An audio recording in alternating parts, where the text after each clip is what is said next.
શું બનાવ છે, હકીકત શું છે, ફરિયાદ નોંધાઈ નથી નોંધાઈ, શું હકીકત? એક બનાવ વાસણા પોલીસ સ્ટેશનની હદમાં થાર ગાડીને 23 તારીખે રાતના સમયે રોકી અને એક અજાણી બ્રેઝા ગાડીમાંથી 3 થી 4 માણસો ઉતરી અને થાર ગાડીના ચાલકને રોકવાનો પ્રયાસ કરે છે તથા ગાડીની સાથે રોકવા માટેના પ્રયાસના ભાગરૂપે એને ઉપર તોડફોડ કરે છે.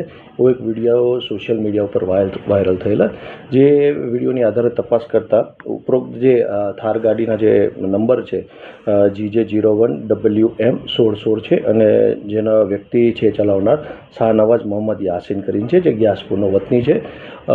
ઉપરોક્ત બનાવ અનુસંધાન એવું છે કે અરજદારશ્રીએ જે થાર ગાડીવાળો છે એને એક અરજી પોલીસ સ્ટેશનમાં 23 તારીખે મોડી રાતે 1:30-2:00 આસપાસ આપેલી, જેમાં પોતે પોતાની પર્સની દુકાન હોય એ પર્સની દુકાન બંધ કરી જમાલપુરથી પોતાના પરિવારના ઘરે જતો હતો. એ દરમિયાન પાછળથી એક બ્રેઝા ગાડીએ ઓવરટેક કરી અને એને ઊભો રાખી અને એવું કીધું કે તમે પાછળ કોઈ બનાવ બનાવીને કે ફાયરિંગ કરીને આવેલ છો, ઊભા રહ્યો.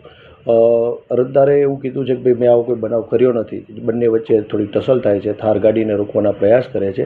જે પ્રયાસના ભાગરૂપે થાર ગાડીમાં આવેલા 4 અજાણ્યા ઈસમો જે લખાવે છે, જેના નામ ઠામ એને ખ્યાલ નથી, એને ગાડીને રોકવાના પ્રયાસના ભાગરૂપે ગાડીના ગ્લાસ ઉપર અને સાઈડ ગ્લાસ ઉપર કોઈ સાધન વડે તોડફોડ કરતાં એને નુકસાન ગયેલ છે, જે અરજી તેઓએ આપેલ છે. ત્યારબાદ અરજદારશ્રીનો સંપર્ક કરતાં અરજદારશ્રીના ફેમિલીમાંથી કોઈ સેલ્બી હોસ્પિટલની અંદર એડમિટ છે, એટલે અરજદારશ્રીએ જણાવ્યું છે કે હું એમની ટ્રીટમેન્ટ પૂરી થાય ત્યારબાદ મેં અરજી આપેલી છે.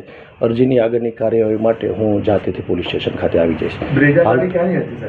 બ્રેઝા ગાડીનો નંબર JJ07DA2249 મળેલ છે, જેના આરટીઓ નંબર આધારે તપાસ ચાલુ છે અને આરટીઓ નંબર સિવાય હાલ એ ગાડી કોણ વાપરે છે તેની પણ તપાસ ચાલુ છે. વિશેષ તપાસ ફરિયાદી અરજદારશ્રી જે આવે અને એ જણાવે ત્યારબાદ જ આગળની વધુ તપાસ થઈ શકશે.